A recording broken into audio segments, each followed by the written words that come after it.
Pelanggaran terjadi di Bali baik terkait investasi maupun lainnya sehingga menimbulkan keprihatinan kalangan legislatif. Anggota DPRD Bali Nyoman Tirtawan mengatakan berbagai pelanggaran terjadi dikarenakan adanya permainan dengan oknum birokrasi di Bali.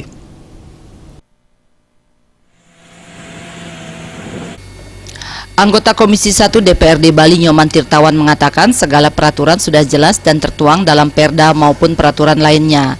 Namun pihaknya mensinyalir banyaknya pelanggaran yang terjadi karena adanya oknum yang bermain dan sengaja mentolerir terjadinya berbagai pelanggaran untuk mendapatkan uang demi kepentingan oknum tersebut.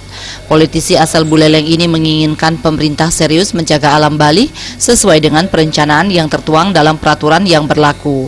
Jika birokrasi dikuasai orang yang tidak baik, dipastikan akan terjadi kehancuran Bali. Jika ada investor yang mengeluh susahnya mendapatkan izin, pihaknya menduga adanya tarik-menarik kepentingan antara investor dan oknum birokrasi. Karena di sana terjadi tarik-menarik, memaksakan kehendak karena mungkin tempatnya tidak pada tempatnya, mungkin bangun hotel bukan pada tempatnya, mungkin bangun hotel tidak menepati peraturan, sehingga terjadi banyak tarik-menarik. Nah, karena satu, banyak pelanggaran yang harus dilawan oleh oknum pejabat. Kedua juga pejabat orang investor juga ingin memaksakan kehendak, sehingga di sanalah terjadinya tarik-menarik. Tirtawan berharap segala pelanggaran yang terjadi di Bali, baik pada investasi maupun lainnya, harus segera diatasi. Pemimpin di Bali, baik gubernur maupun bupati wali kota, diminta tidak membuat kebijakan yang justru dapat menimbulkan kehancuran alam Bali.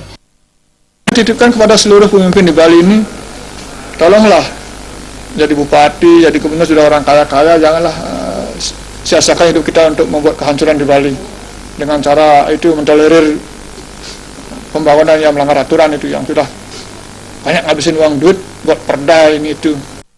Anggara Tanah dan Ratna, Bali TV.